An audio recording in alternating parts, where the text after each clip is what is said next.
Hello, everyone. I was searching for um,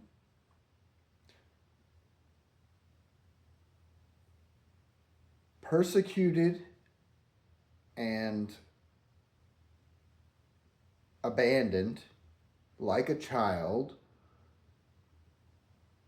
in order to learn to regulate emotions. Because that's what happened to me. That's how I learned to regulate emotions. uh, Living out on the street, sleeping on the sidewalk. Society, oh, by the way, I couldn't find any results. So obviously, nobody has any clue about this, nor would they like to have any clue about it, I guess. I'm guessing. Because no one would want to find themselves in that position.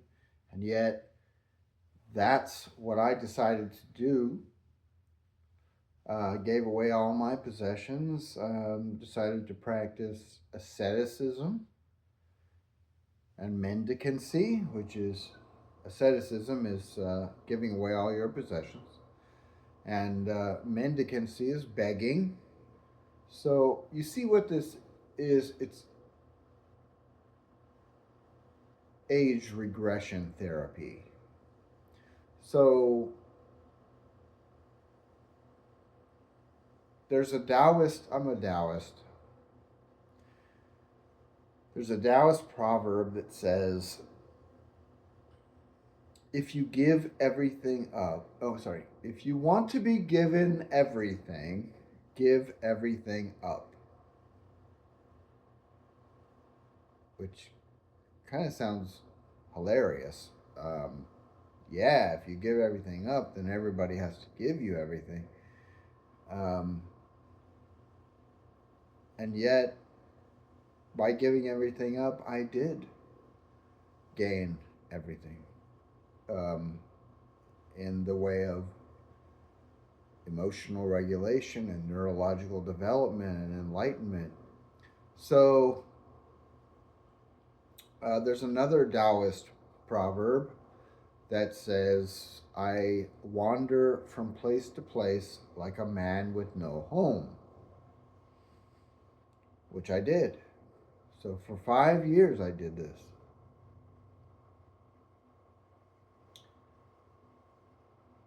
I experienced the Jungian dissolution of the uh, persona, which was my dysfunctional family role, the scapegoat child.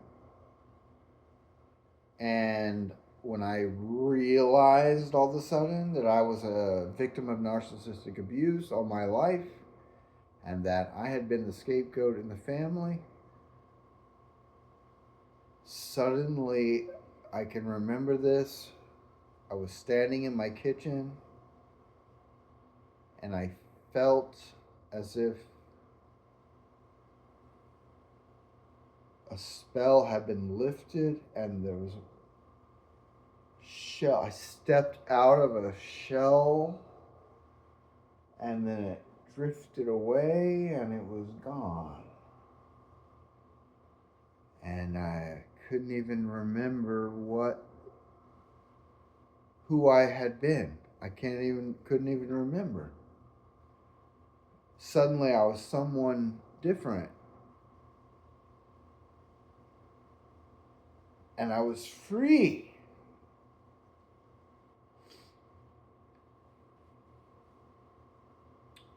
I had been trapped in a persona which I had identified with that I thought was me, but it wasn't. It was just a role I was playing in my family so that everyone else in my family could feel, I'm talking about extended family, everyone could feel self righteous, good, superior because they had a human toilet to dump their shit into. Uh, all the things they didn't want to acknowledge about themselves, they projected into me. And then through projective identification, I identified with what was being projected, and I actually believed myself to be what, because it's when you're getting all this feedback from your family that you're bad, even though I was really just very open-minded, very experimental, curious, and very rebellious, which is a good thing because we live in a totalitarian capitalist slave state, where we live in the matrix. Matrix means woman. We're all brainwashed by women to be slaves to their consumer obsessions and their needs for intimacy, which, and monogamy is nothing but brainwashing by women because primates are not monogamous. So, and most mammals are not monogamous. So it's, yes, I sensed, like Neo in the Matrix, that there was something wrong with the world. And I was rebelling against it. And that's a good thing. It's better to be rebellious than to be a mindless people pleaser, who just goes along to get along. And if only we had more rebels, maybe we wouldn't be in this situation. But I was a rebellious child. And that's probably why I was scapegoated. I saw the educational system as a prison, which is exactly what it is. And not only that, it infantilizes boys and feminizes them. So it's against nature. Taoism is the way of nature. So monogamy is against nature. The educational system is against nature. Women are against nature. They don't care for their children. They're just creating narcissists. They focused on their careers and their own immature obsessions.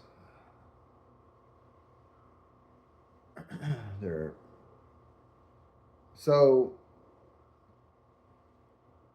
domestication, we're a domesticated species. Domestication is against nature. So we've destroyed our natural environment. We live in an artificial environment. That's against nature. Corporate slavery, that's against nature. So there's nothing really natural about our existence. And so to rebel against it is perfectly healthy thing to do. Men aren't allowed to be men, boys aren't allowed to be boys. The educational system is just programming you to be a slave. And that's perfectly natural to rebel against that. So if you're not rebelling, then there's something wrong with you. So I was rebellious, scapegoated by my family, a family that needed to feel godly and self righteous. And of course, that's grandiose delusion and it's black and white thinking, which is the sign of a personality disorder. And if you're going to be self righteous and blameless and perfect, then someone else has to carry your shame and your imperfection and your ungodliness. So that's projected onto a scapegoat.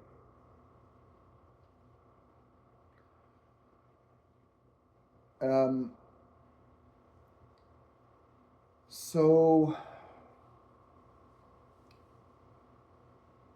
hopefully I haven't gone too far off topic here. The ultimate form of rebellion in a totalitarian capitalist slavery society would be to a consumer obsessed society would be to say, you know what, I am no longer going to be a consumer. I'm giving away all my possessions. I'm not going to contribute to the economy. I am not paying bills. I am not trying to accumulate wealth. I'm not going to work and make someone else a profit so that they can become a billionaire and buy a yacht. I'm going to go my own way, the natural way. I'm going back to basics. I just want to be a human being without a job, without a home, without possessions, and that's perfectly fine because that's how humans lived for hundreds of thousands of years. But guess what happens when you do that? You are persecuted. You are hated. You are punished. Put in jail. That's what happened to me. I was just sitting and minding my own business and I got put in jail. Just for being homeless.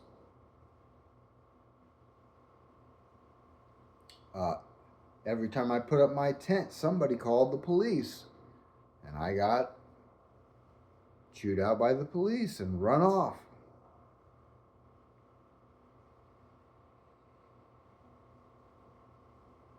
I mean, I couldn't sit in front of a grocery store and eat my breakfast without the police being called.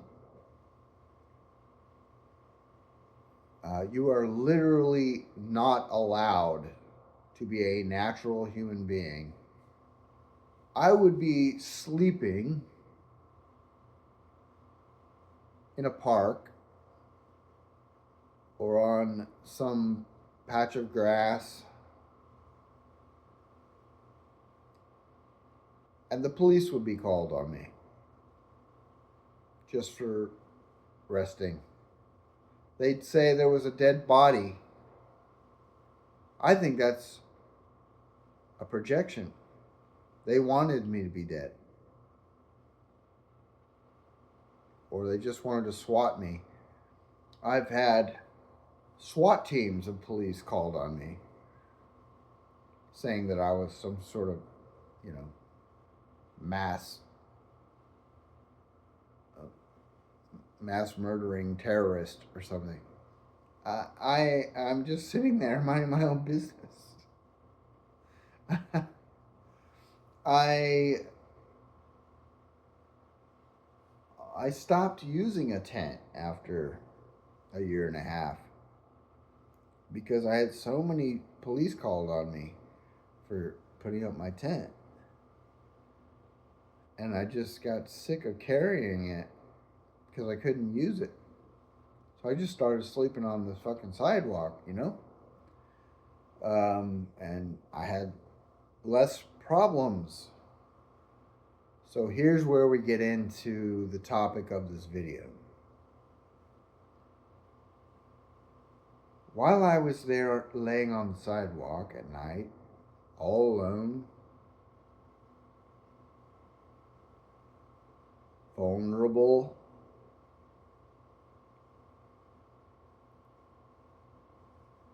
anyone could hurt me at any time.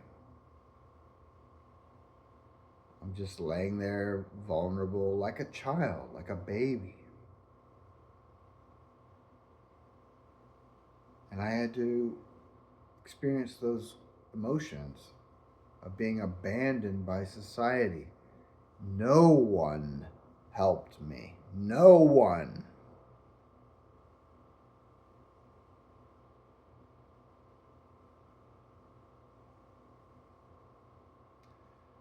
That's how a baby feels when it's left alone by its mother to sleep at night in a separate room, all alone, abandoned, and vulnerable.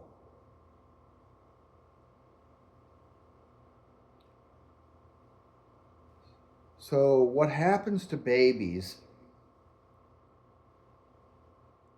when they are forced into that situation? Since they have no ability to regulate their own emotions, the only way that they can deal with the situation is to use defense mechanisms. It's like the immune system of the brain. Defense mechanisms like dissociation,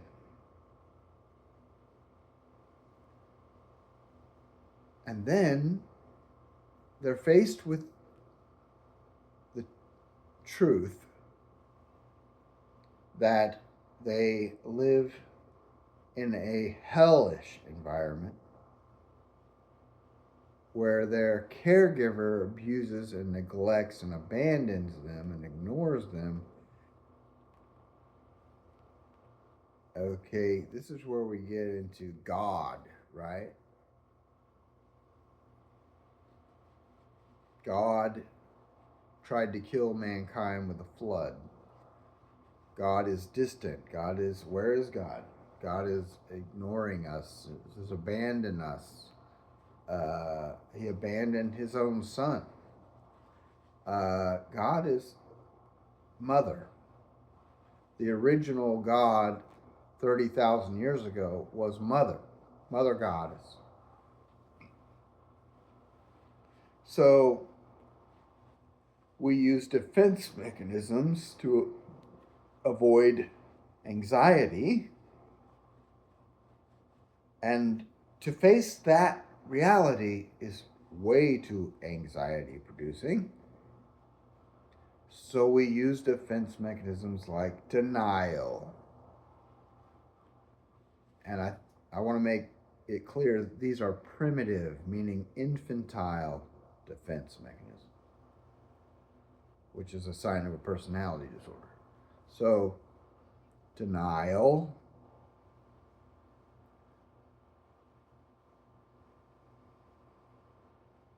idealization. Anybody idealize God? That's a defense mechanism because he's a mass murdering, genocidal maniac, a tyrant.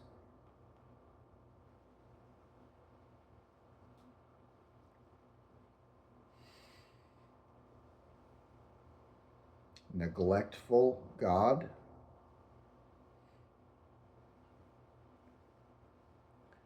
So idealization and then identification. So we identify with the God. We say, yes, I am your servant. I am your follower. These are ways we cope with conflicts, inner contradictions, anxiety,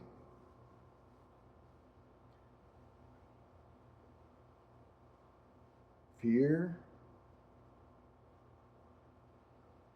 hatred. I mean, if you hate the one you're dependent upon for your existence, like your mother, well, that's not going to really work for you, is it? So you have to find defense mechanisms like um,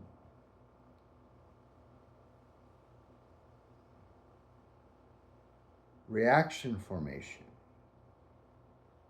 where you do the opposite of what you really want to do. You really want to kill them, but instead you love them. Oh, I love you.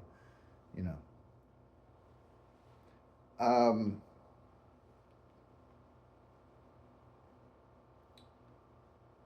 so that's quite a few defense mechanisms already to process and research and look into. So there are others that are part of this situation we find ourselves in.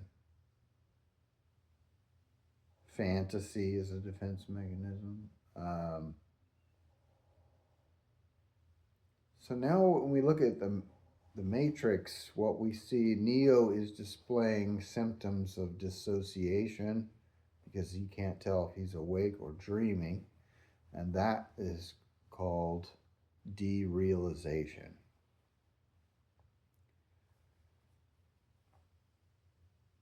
You see, Neo, he lives in the power plant, but instead of seeing a power plant, he sees a cityscape of skyscrapers. He's idealizing a horrific reality. So it is a defense mechanism. It's about overcoming defense mechanism.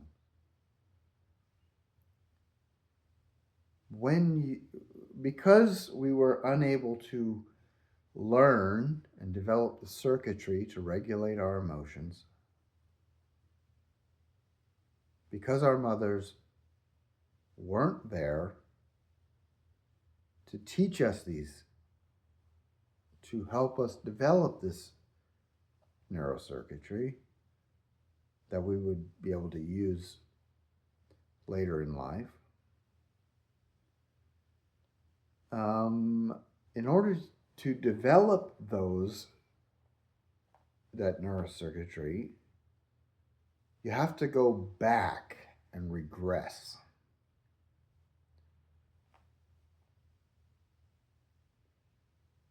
So when you give up all your possessions and you beg, you practice mendicancy, you're being a child again. The child you were never allowed to be. You were never allowed to be needy because you existed to meet your parents' needs for intimacy, for narcissistic supply, love.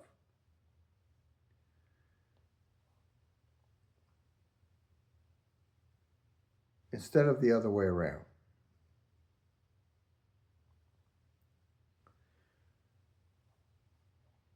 So you even see this in Buddhism. Buddhist monks, they shave their heads so that they look like a baby, but they don't think of it that way. They think of it as they don't want to indulge in vanity. But in my opinion, they're making themselves look like a baby. And they're not allowed to cook their own meals. They go out and they beg. They stand out. Of course, they have a community, a Buddhist community, that practices a tradition of giving to the Buddhist monks. So the Buddhist monks go out from their monastery, and everyone is there to give them food. And then they sit like a little child while a group of women cook their meals for them. And I'm sure they don't think of it that way. But when I observe their practices, that is what I see, a little child. So they may not see it that way, but I see them as practicing age regression in order to attain enlightenment. Okay. Perhaps that is what I did. So by begging and being helpless, vulnerable, alone, abandoned, needy. You're not allowed to be needy as a child, right? Not in a capitalist slave society. Because you're there to meet the parents' needs. You're not there for them to meet your needs. That's narcissistic abuse. You're not allowed to be needy. You're not allowed to be helpless. You're not allowed to be upset. You're not allowed to be angry. And as I was meditating alone in the woods, I dealt with a lot of repressed anger. And had to reconnect with my repressed, angry self. And it went all the way back to infancy. By begging, you are practicing neediness, helplessness, and instead of meeting someone else's needs, like a billionaire who needs a yacht, I was practicing neediness. So I was regressing and finally able to be the infant I was never allowed to be. I wasn't meeting anyone else's needs. I was meeting my own needs. And that, and between that and the vulnerability and the aloneness and the abandonment and the persecution. Okay, how are children treated? They're treated like they are bad, sinful, rambunctious, rebellious, greedy, selfish, obnoxious, annoying. They are looked down upon. They are criticized, punished.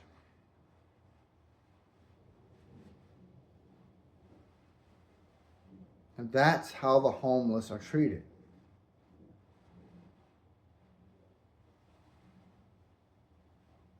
See, this is how narcissists treat those who are in need.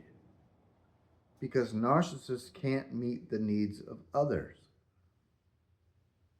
They have not developed the ability to nurture and care for others. Because they have arrested development and they themselves are like children. like babies. Like everyone in the Matrix is living in a womb, naked, bald, hairless, never open their eyes. They are babies.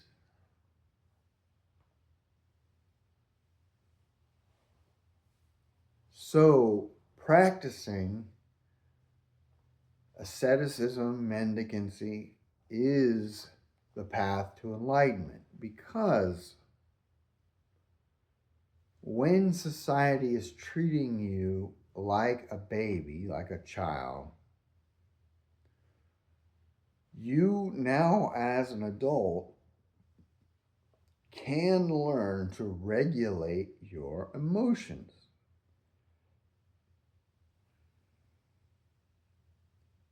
When you were a baby, you couldn't regulate your emotions. But as an adult, you can. So 5 years of being treated, persecuted, abandoned,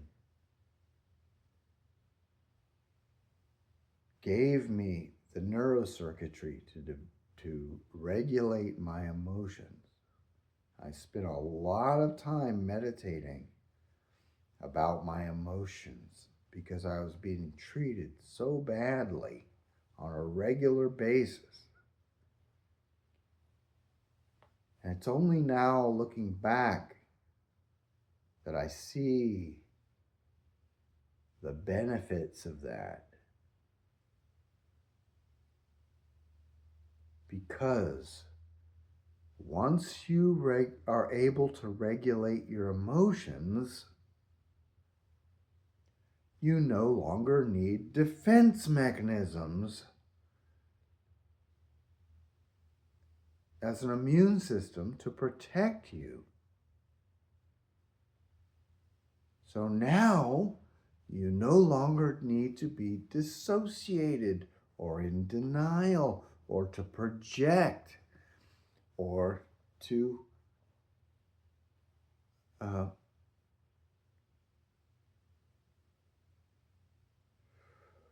indulge in fantasy or delusions or scapegoat.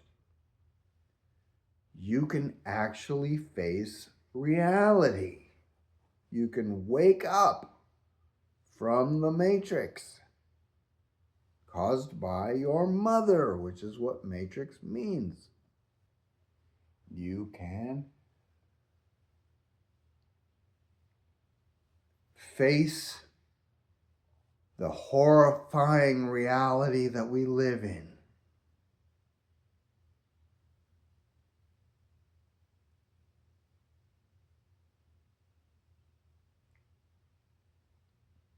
You can become grounded in reality instead of lost in a fantasy dream world of denial, delusion, and dissociation. See, and now you can face your own shadow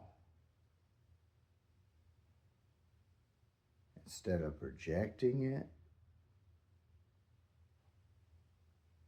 scapegoating other people.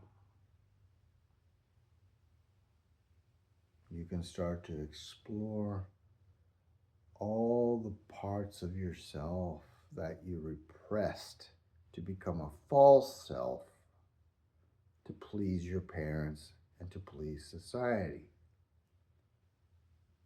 You can become the authentic self. I think this is a good place to stop. This video has gone on quite long enough. Thanks for watching. See you in the next one.